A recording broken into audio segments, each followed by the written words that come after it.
मतलब अपना टारगेट क्या होना चाहिए। आपको कोई भी टारगेट मंथली या मेंस तक ऐसा बनाना नहीं चाहिए। आपको जितने भी टारगेट बनाने हैं सबको वीकली टारगेट में कन्वर्ट करो कि मुझे इस वीक में ये टास्क कंप्लीट करना है। जैसे अगर आईआईटी के पॉइंट ऑफ व्यू से देखो, एडवांस के पॉइंट ऑफ व्यू से कैलकुलस को थोड़ा ज्यादा भाव मिलता है, और मेंस के पॉइंट ऑफ व्यू से देखो तो एल्जेब्रा को थोड़ा ज्यादा वैल्यू देते हैं लोग। और या ऐसा कह लो कि मेंस में एल्जेब्रा के जो क्वेश्चंस आते हैं वो थोड़े हमें लेंदी लग सकते हैं। ठीक है। थ्योरेटिकली देखो तो ज्यादा पढ़ने वाला काम कोऑर्डिनेट में है, फॉर्मूले ज्यादा है, शॉर्ट शॉर्ट छोटे छोटे शॉर्टकट्स जो मैं सिखाया आप लोगों को, जिसको हम पीटीआर बोलते हैं, उसको याद करने में थोड़ा चैलेंज होता है। तो इन सभी को ध्यान में रखते हुए ना आपको ये पूरे मैथ्स को 4 सेगमेंट में डिवाइड करना है, और हर एक सेगमेंट को एक वीक में टास्क बनाओ। ये मैं इस वीक में इस सेगमेंट को कंप्लीट करना चाहता हूँ, और ट्रिग्नोमेट्री को सबसे लास्ट में ही रखना, चाहे कितना भी खराब हो आपका हो, क्योंकि उसका उतना भाव नहीं है एग्जाम में जितना उसमें इन्वेस्टमेंट लगेगा। तो जब आप इस बार रिवीजन कर रहे होगे ना, तब आप इस बात पे भी ध्यान रखना, हर एक चैप्टर को इस हिसाब से भी टैग करो कि ऐसा कौन सा चैप्टर है जिसमें ज्यादा इन्वेस्टमेंट और कम रिटर्न है। जैसे मैंने ट्रिग्नोमेट्री बोला, देर आर फ्यू चैप्टर जिसमें कम इन्वेस्टमेंट है और हाई रिटर्न है। वेक्टर 3D, मैट्रिसेस, मतलब कम इन्वेस्टमेंट में हाई रिटर्न है। क्वाड्रेटिक प्रोग्रेशन, इसमें आपका बहुत इन्वेस्टमेंट नहीं लगेगा, but they are very valuable in that वे।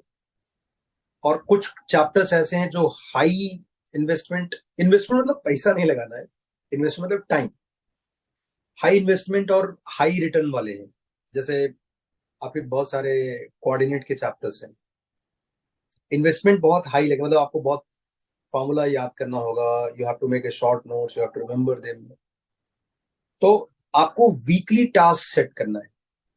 तो आपका जो पहला कमिंग वीक है, नेक्स्ट मतलब मंडे से लेके सैटरडे तक, उसमें आप सभी लोग फिक्स कर लो। मैं प्रेफर करूंगा आप एल्जेब्रा ले लो पहले से, सबसे पहले एल्जेब्रा ले लो, बिकॉज पहले मेंस आएगा। तो मतलब जितना जल्दी आपको पीस ऑफ माइंड मिल जाए कि मैं इसमें बहुत अच्छा हूँ, उतना आपका आगे मोमेंटम बाकी सेगमेंट्स के लिए अच्छा रहेगा। एल्जेब्रा थोड़ा बड़ा सा भी है। तो एल्जेब्रा को रिवाइज कैसे करोगे आप? रिवीजन देखो, आपके पास शॉर्ट नोट्स है, या you can ask me quick revision.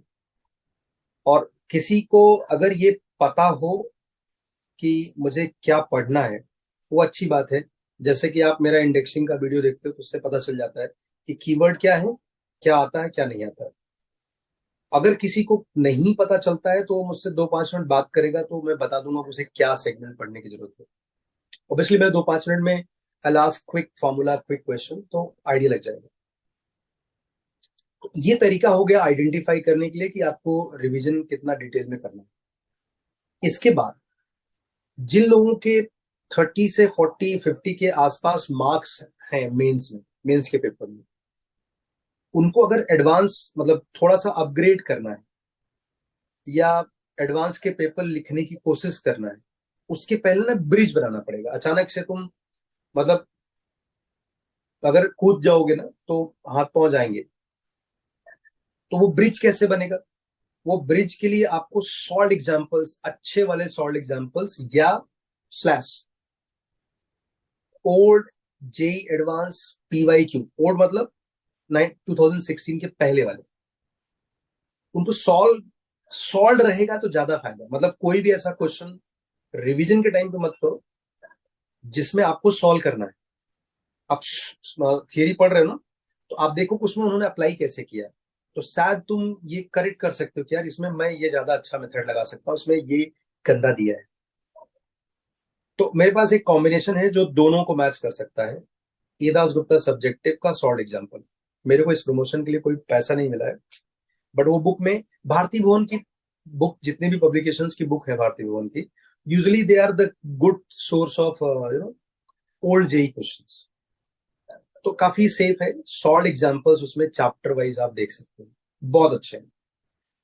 ये क्या करेंगे, आपके 30 से 50 मार्क्स वाले बच्चे को एडवांस के पेपर लिखने के लिए जो रिक्वायरमेंट है रिवीजन के बाद, वो पूरा कर देंगे, या मेंस में आपको 50 से 75 तक जाने में काफी अच्छी मदद कर देंगे। मतलब आपको वो सारे आइडियाज, मतलब एक तो वो सॉल्व हैं तो आपको डर नहीं लगेगा। और आप रिवीजन के टाइम पे देखो, ये काफी कुछ लोग गलती क्या कर रहे होंगे, रिवीजन भी कर रहे हैं और प्रैक्टिस भी कर रहे हैं। तो जब आप नए क्वेश्चन सॉल्व करने की कोशिश करोगे तो आप बहुत सारे क्वेश्चंस नहीं कर पाओगे। तो आपका रिवीजन में भी टाइम लग रहा है और प्रैक्टिस में भी टाइम लग रहा है, तो बहुत सारे चैप्टर नहीं कवर कर पाओगे। बहुत सारे चैप्टर नहीं कवर कर पाओगे तो आपके पास एक वैलिड रीजन आ जाएगा कि मैं पेपर इसलिए नहीं लिख रहा हूँ कि मेरा रिवीजन नहीं हुआ। तो ये समझ लो, ये एक्यूमुलेट होकर के आपको पेपर लिखने नहीं देगा, और पेपर के थ्रू आपको हिडन सिन पता चल सकते थे, वो पता नहीं चल पाएगा। तो मैं कह रहा हूँ पेपर साइड बाय साइड चलने दो। You do repair work in this way. Repair work में when you are revising theory, at that time you should not invest much time in the practice. You take this bridge वाला route, solved example या old PYQ solved question है, नीचे answer solution लिखा होना चाहिए।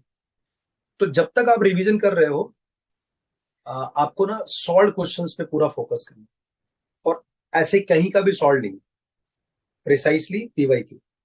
मैंने source आपको बता दिया।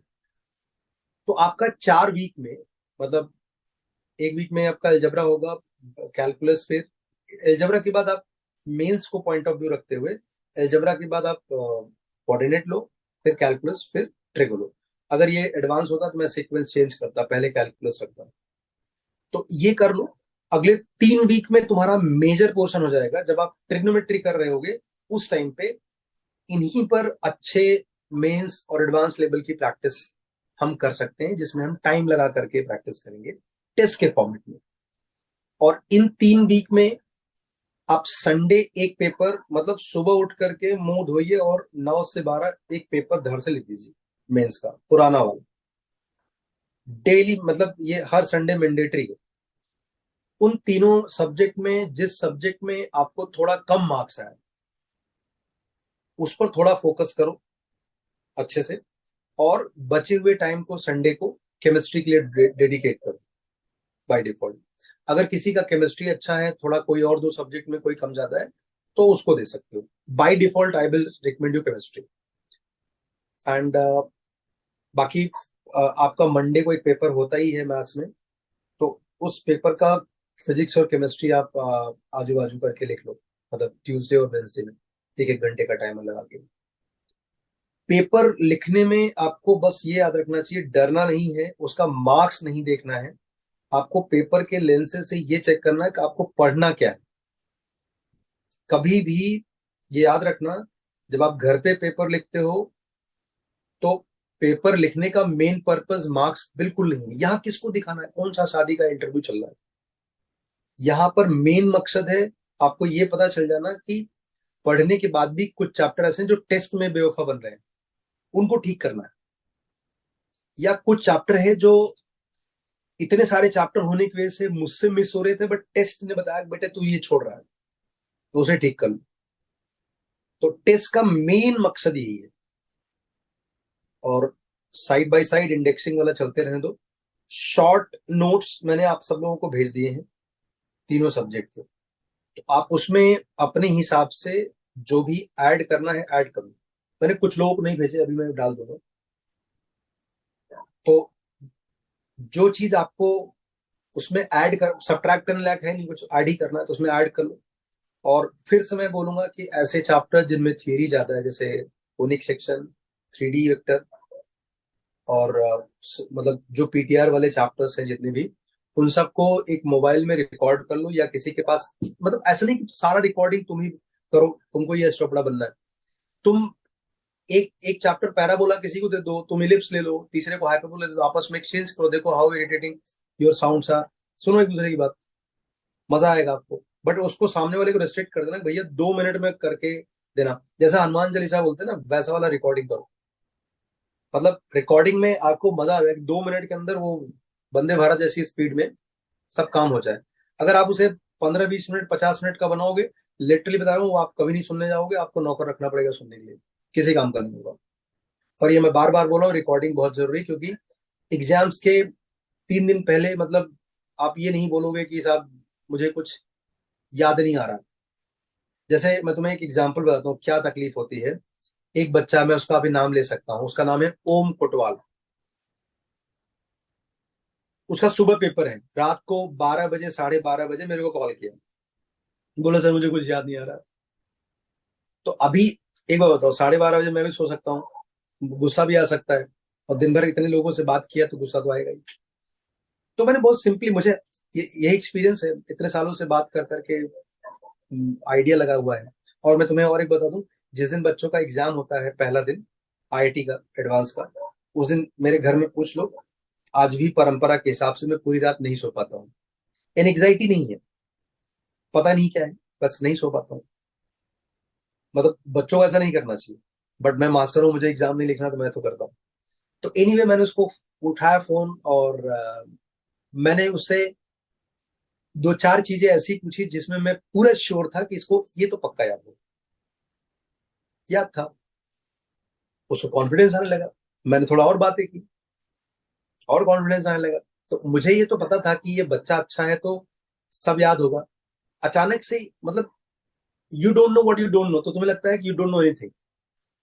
तो भाई साहब, मतलब 5-10 मिनट बात किया होगा, और मैं बहुत सिंसियरली ट्राई किया, कुछ है एक भी चीज अगर ऐसा मिला जो मैंने पूछा और उसे याद नहीं हुआ, मैं कितना भी भरोसा दिलाऊंगा वो बिना भरोसे के एग्जाम लिखेगा कल। 5 मिनट बात किया, बस खिलखिला उठा वो, गया सोया मस्त। उसको समझाया प्यार से, मतलब अंदर बहुत गुस्सा था कि नालायक चमाड़ मारूंगा, तुमको बोला था 9 बजे सोने के लिए, तुम 12:30 तक क्या कर रहे हो, क्यों जग रहे हो अभी तक, उल्लू हो क्या। लेकिन नहीं बोला ऐसा, ये अगले दिन शाम को बोला। भाई साहब उसका 1001 रैंक था सुबह वाला, आईटी चेन्नई गया। तो आई एम सेइंग, मैंने उस 5 मिनट में उसको कुछ सिखा थोड़ा दिया, पीसीएम थोड़ा सिखा दिया। मैंने उस 5 मिनट में ये बता दिया कि भाई तू भरोसे लायक है, ये भरोसा दिला दिया।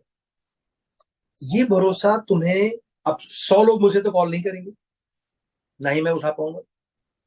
ये भरोसा तुम्हें दिला सकता है ये छोटे छोटे ऑडियो क्लिप्स, जो अभी तुमको मान लीजिए कल एग्जाम है, आज शाम को 4 बजे तुमको लगेगा यार पैराबोला आता है कि नहीं आता है। तो अब पूरा पैराबोला पढ़ने जाओगे भाई साहब तो फिर आपको लगेंगे 2-3 महीने। तो 2 मिनट का क्लिप सुन लो, उससे आइडिया लग जाएगा कि अच्छा इसमें ये है, मेरे को सिखा दिया, सब आता है अपने को, मस्त मजा आ जाएगा। तो आपका ना 1 सेकंड में गेम फेवर में हो सकता है, 1 सेकंड गेम आपके अगेंस्ट जा सकता है। तो वो 1 सेकंड डिसाइड कौन करेगा, ये तुम्हारे छोटे छोटे शॉर्ट नोट्स और clips. I hope you guys understood. तो रिवीजन करते समय आपको इस नजर से देखना है, मार्क्स बिल्कुल नहीं इंपॉर्टेंट है। जिन लोगों को लगता है कि किसी क्लासेस के टेस्ट में उनके मार्क्स खराब आए हैं और वो किसी काम के नहीं है, मैं बता दूं मेरे यहाँ इस बार 70% बच्चे ऐसे थे जिनके टेस्ट में मार्क्स अपनी क्लासेस में बहुत ही खराब आते थे, और उनके भी माँ बाप को वैसा ही लगा था जैसे तुम्हें अभी लग रहे होंगे, और सब आईआईटी में बढ़िया बैठे हुए हैं। और कभी कभी तो कुछ पेरेंट्स ऐसे भी मैसेज करते हैं, सर भरोसा नहीं हो पा रहा है कि अपना बच्चा वहां पे बैठा है ना। मतलब ये वाला कॉम्प्लीमेंट बड़ा तगड़ा होता है, बच्चे को समझाना पड़ता है कि बेटा ये पप्पा ने तारीफ नहीं की है, ये इसको सरकास्टिक बोलते हैं, कि तेरे पे भरोसा नहीं था कि तू वहां बैठेगा। और 4 महीने पहले जब पीछे मुड़कर मैसेज पढ़ता हूँ तो उसमें दिखता है कि सर इसका तो मतलब मुझे स्कोप नहीं लग रहा है, मुंह लटका रहता है, ऐसा लगता है 2-3 शादी टूटी पड़ी इसकी। तो समझ रहे हो ना, it's a very common trend. घबरा करके, डर करके आप किसी चीज का पीछा करोगे तो जिंदगी भर पीछा करते रहना पड़ेगा।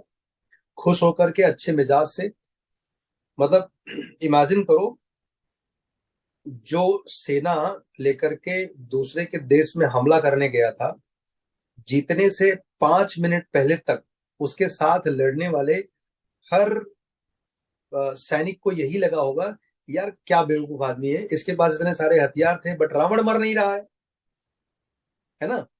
मतलब काय का भगवान, तुम मार ही नहीं पा रहा है, तुम्हारी हम पूजा कर रहे हैं, तुम्हारे नाम से पत्थर तैरा दिया, और तुम ये सामने वाले बंदे को मार नहीं पा रहे हो, और ऊपर से हंस भी रहा है वो। तो सोचना, उस एक बाण उसके पेट में लगा है, किसी ने बताया कि पेट में मार दो मर जाएगा। उस इंसिडेंट, उस समय से पहले तक उन आसपास के घूमने वाले सारे सैनिकों को लगा होगा अपना सेनापति तो भाई साहब किसी काम का नहीं, बस नाम राम रखा है उसने। तो ये सेनापति अपने आसपास में मौसा फूआ फूफा रिलेटिव्स टीचर्स मैं तुम सब हो सकते हैं, उनको विजन नहीं है कि तुम कहां पहुंचने वाले हो। Obviously they are not preparing for it ना। तुम राम हो, तुम्हारे हाथ में बंदूक अमन बंदूक नहीं, एरो है, तुम्हारे हाथ में तीर है, सामने जेई में ना दुश्मन तो नहीं है, बट तुम्हें पता है कि सही समय पे सही तीर लगने वाला है, इसीलिए तो तुम तैयारी कर रहे हो गुरु। तो इसके लिए आज उस सैनिक के मन में क्या चल रहा है ये सोच करके आप अपना रास्ता बदल दो, बंदूक छोड़ दो, हथियार गिरा दो, ये बहुत ही बेवकूफी होगी। बिल्कुल ऐसा कभी नहीं करना चाहिए। मार्क्स कोई फर्क नहीं पड़ता, कितना भी कमाए कोई फर्क नहीं पड़ता, हौसले कम नहीं होने चाहिए। ये लास्ट तक बनाए रखो, क्योंकि हर रोज आप कुछ नया सीख रहे हो। मतलब मैं अपने व्यक्तिगत कहानी से मैं बताऊं, 25 दिन का कार ड्राइविंग का कोर्स था। 24वें दिन मुझे यही लगा कि जो बंदा बगल में सिखा रहा है यही साला मजे ले रहा है, मेरे को तो सीखना, मेरे को समझ ही नहीं आ रहा है कि एक्सीलरेटर कब दबाएंगे और ब्रेक कब दबाएंगे, सामने वाला अंकल कब देखें उसको। मतलब सच में कभी समझ ही नहीं रहा था। 25वां दिन था उस दिन, उस बगल वाले ड्राइवर ने बोला भाई साहब आज तू बैठ, मैं बाहर खड़ा रहूंगा। उस दिन सब आ गया। तो ऐसा नहीं कि मैंने उस दिन सब सीख लिया, सीख तो मैं रोज रहा था, भरोसा नहीं था। उस अगले दिन लास्ट दिन जब लगा कि अब आज लास्ट डे है, आज ये बुढ़ऊ बाहर निकल गया है, कोई हेल्प नहीं होने वाला है, अगर ठोकर मैं ही जेल जाएगा, सब आ गया, सब अच्छे से आ गया। तो आप जब तक काम कर रहे हो करते रहो, अच्छे से लगन से करते रहो, मार्क्स बिल्कुल मत देखो।